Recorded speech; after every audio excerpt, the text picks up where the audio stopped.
I'm Hazel, it's Saturday today, which makes it time to sit down and catch up on the WoW news of the week, what I've been up to, and answer some of your questions. This week was the Shadowlands launch, and the smoothness of it turned out to be either very good or very bad depending on what server that you were playing on. Most servers, mine included, were totally fine. I had a couple of world server down issues trying to log in before launch, but by the time 3 o'clock on Monday rolled around and it actually got going, everything was just smooth sailing. But a handful of servers were absolutely unplayable at launch and continue to see issues and queues to this day. It's unfortunate. I don't know if it's entirely unexpected. Blizzard did release a post with a list of servers kind of acknowledging the issues and saying that they're working on it. So hopefully anybody still having issues gets past them soon. Like I said, I do not play on a high pop server for mostly this reason, a few other ones, but smooth launches are a really big pro. And I had a very smooth launch. Like I said, a little bit of issue getting logged in before it started. The Stormwind server was crashing, but once I was in Shadowlands, just kind of off and away, I felt like they had taken the sharding knob and turned it up to like 150 because yeah, there was like very few people even running around, at least in Bastion, and that was all I really got through the first night. I tapped out at like 9:30 to go get ready for bed. I did not have stamina for a whole night. I just can't game like I used to anymore. I don't know what's happening to me. News for this week either slipped right by me because of Shadowlands launch, or it just, you know, wasn't really large relative to Shadowlands launch. We did find out that maximum renown for the first week is renown 3 and not 4 like we previously thought. There's a mock quest that's presumably going to start next week that we thought we would have access to right away, but 3 seems to be the renown cap for the first week, and that's really the biggest piece of news that hit me. So for today's video, I kind of want to just give my impressions, like my first impressions of the first couple of days in Shadowlands on live servers. The leveling, I adored it. It took me a couple days. I did not finish leveling on the first night, and then I did not finish leveling on the second day. I finished leveling on Wednesday, kind of early afternoon, and that was after making a questionable choice to abandon all other responsibilities for the day and just tunnel leveling, because as much as I talked a big game about how you don't need to level in any particular rush and the game will be there when you're ready for it and the raid isn't open for 2 weeks, all of those convictions kind of melted away from me once I started seeing like all of my friends hit level 60 before me. So I threw away my dignity and just kind of ground out 60 in the last day or so. I found that after the first zone, I decided to do it alone with no Discord, no stream, full sound on, dialogue sound, which is something that I don't usually do, to kind of try to absorb the story and what was going on. And it was the first time I've ever like enjoyed leveling that much. I was waiting to pick up my next quest in a chain until the NPC had finished talking because I wanted to hear what they had to say before they started saying something else, because so many of those quest pick up and turn in moments were voice acted. It was great. I thoroughly enjoyed the last 3 zones, and now I won't need to level another character through the campaign for at least Bastion so I can understand what's going on there, because I was all befuddled by launch for that one. But the questing was fantastic. Dungeons have been a really good time as well.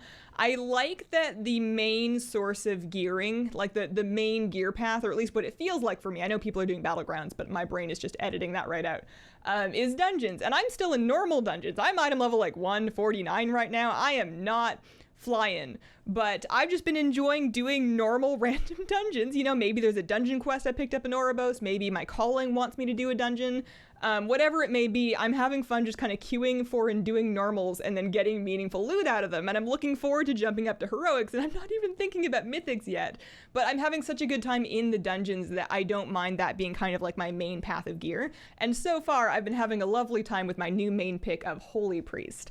I did go Kyrian. There was not a doubt in my mind when I reached that point. I know a lot of people had their minds changed by the leveling, but just based on wanting to live in Elysium Hold alone, just having Bastion as like the home zone was, you know, convincing enough for me, let alone the fact that my steward, I picked Minta, and she's perfect.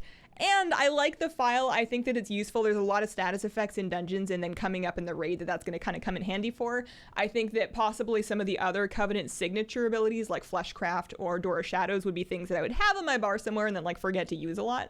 And then the Kyrian Priest ability is not bis for anything, I don't think. I think that's technically Necrolord, but it's not worst, and I've been getting a kick out of it. It's the longest cooldown of them, and it's been getting me out of the occasional scrape when I pull too much elite trash while trying to figure out where I am going Another thing, back during the beta process, when we first found out that there weren't going to be any more emissaries, I was really skeptical about that because I liked emissaries. I loved world quests, and I enjoyed having the motivation to go out and do a couple every day. So discovering that they were being switched to this calling system, which I didn't understand at the time, was a little worrying. But now having actually, done a few of them and had a chance to kind of get a feel for how the system works, I like it much better. My only complaint is that it's a little annoying to go all the way back to your Covenant Sanctum to pick them up. I've kept my Hearthstone at Oribos for the sake of navigating around. Maybe later on when we get more Sanctum transport upgraded, then it'll make more sense to do it the other way and it'll be easier to pick them up. But that's really my only complaint. I love the variety of them. I love that it's not just go do a couple world quests. Like sometimes it's go do world quests and sometimes you can do it in dungeons and sometimes you're looking for treasures, and I like the variety. And then just speaking of treasures and stuff to do in zones, I want nothing more than to just no life this game for like 3 weeks and just like dig through all of the zones with a spoon and just get all of the rares and the achievements and the treasures and the battle pets. And I haven't been able to like even scrape off the sprinkles yet because I just haven't had time yet. I think my schedule's going to open up a little bit more kind of end of December, January. I might take a couple days to just no life because I'm having so much fun and all I want is to just play a ton of WoW. So my favorite thing about Shadowlands so far, I think, is exploring the zones. And on the flip side, my least favorite part about Shadowlands so far at this point is Torghast and the Maw has yet to endear me to itself. And that's not to say it won't grow on me, but right now I can't say that I care for it. The game makes a very big deal about making sure that you know that the Maw is dangerous and it's hostile and it's difficult and it looks cold, and I look at all that and I say, okay, you've got a good point, I won't go. And then it's like, no, you gotta go. And well, you just told me how dangerous it was. You said it was a miracle I made it out the first time. What do you mean you want me to go back? And I know there's probably a lot of great secrets and collection and activities to do out there, but I'm still at the phase of being frustrated by clicking my mount keybind about 100 times a minute and not understanding that it won't work. I wonder if it's because my mounts don't look great out of my bar. You'd think I would have figured it out by now, but I'm still reflexively flicking the mount keybind and it is not helping me get anywhere. And then in Torghast, while the powers were kind of cool, I was a little disappointed by how many repeats I was seeing. I was doing it solo with Shadow, and I've only done the first layer, like the one they send you through for the quest, so I'm not fully experienced yet. But I was running into like a lot of repeat powers, and a lot of them didn't seem super exciting to me. Maybe just because I don't like mind control. I should probably give it a try. Maybe it's fun. But my big complaint in Torghast, and this is more a me problem than a Torghast problem, but I keep getting turned around. And lost, and I'll spend ages on a single floor and realize that I've run all the way back to the entrance, the place that I came in, and I didn't know. I need to, chat was suggesting this, and they might be right. I need to start keybinding like raid markers or toys or something to leave a trail of breadcrumbs as I progress through a Torghast floor so that I know which way I've come from, so I can figure out where I'm going, because I swear I spend half of my time in there just lost, and it's very frustrating. Sometimes with WoW features and just game features in general, I won't like them at first while I'm not good at them yet, in the well-understood phenomenon of mad because bad. But then later on, as I get more experience and I figure out what I'm doing and where I'm going, I start to enjoy it a little more, but it like takes me a while to get there. I went through the same thing with Horrific Visions. I hated Horrific Visions at first, and then after I kind of figured out like my plan, I started to enjoy them a bit more. So right now, Torghast, it's not my favorite. I hope I learn to enjoy it more, but even if I don't, I'm just gonna get like a Holy Legendary and then a Shadow Legendary, and then I can leave. I guess there's collectibles. I am gonna need like the stuff. I do like getting the stuff. And in my life this week, I am just trying to scrape together some raid guides. I pinky swear that they will be done before the raid comes out on December the 8th. And that is all I am doing at this time. I'm doing my best this time around to not skip any streams and not skip any sleep, which does mean that I'm skipping everything else, but it's okay, we're locked down around here anyways. I'm staying inside regardless. It's not like I was gonna have a life otherwise. I'm really just waiting for my schedule to clear up so I can play a bunch of WoW, and WoW will be there in January. Or late December or Christmas time or whatever. I don't know. Time all blends together. I've been inside for what feels like years, but now I have Shadowlands and I just want to go live there. Bastion is so pretty. It's so pretty. Anyways, questions for this week. Plagueborn asks, what add-ons are you using for battle pets in Shadowlands? Some of the recommendations from previous videos don't seem to be getting updates anymore.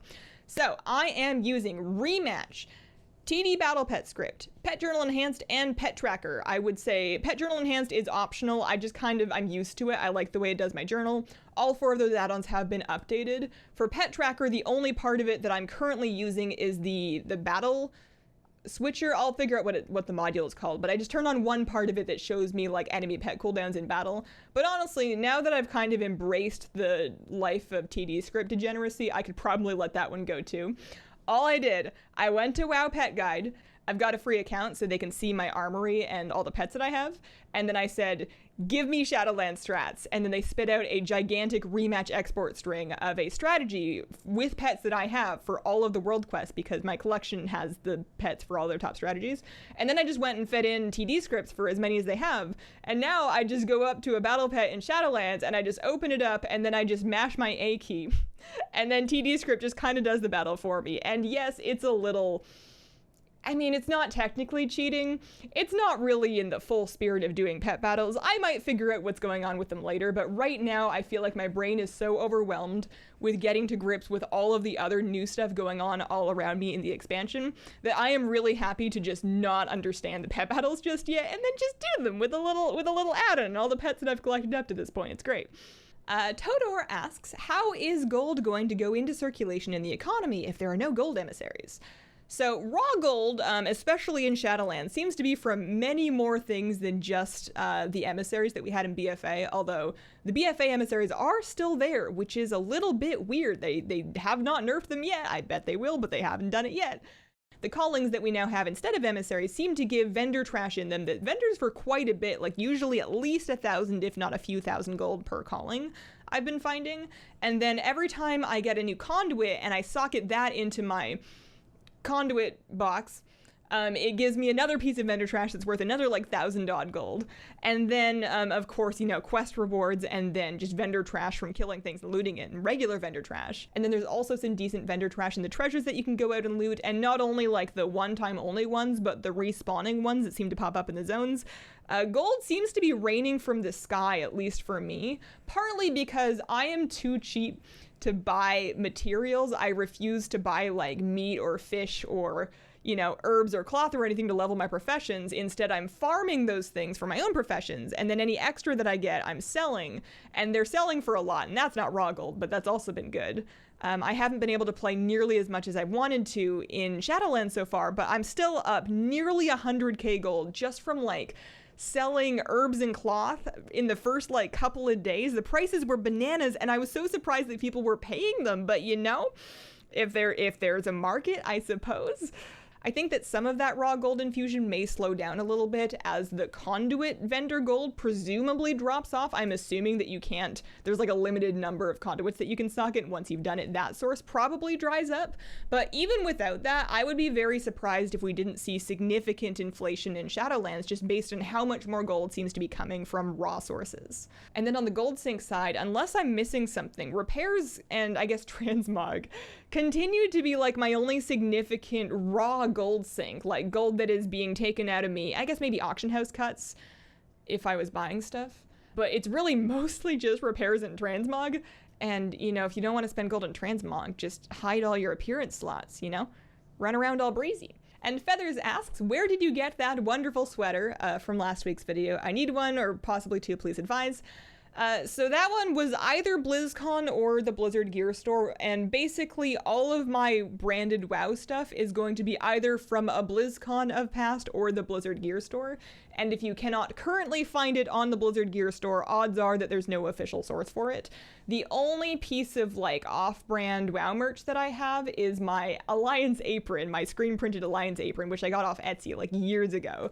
The rest of it was all from the Blizzard gear store. They don't have that sweater anymore. They did just add a bunch of hoodies. They have jailer hoodies and shirts, and they also have like some sort of clean logo like Horde Alliance and then also Warcraft logo like hoodies, like pullovers and zip hoodies that look nice. But yeah, if you see me in something or something around me that's Blizzard branded and it's not on the Blizzard gear store, then it's probably not available anymore. They tend to rotate their stuff quite often. They don't seem to keep things around for very long. And that's been my week. Thank you for watching. If you've got any questions for this, please leave them in the comments and include the word question. Appreciate you guys. Check out a stream sometime and have a wonderful, wonderful day.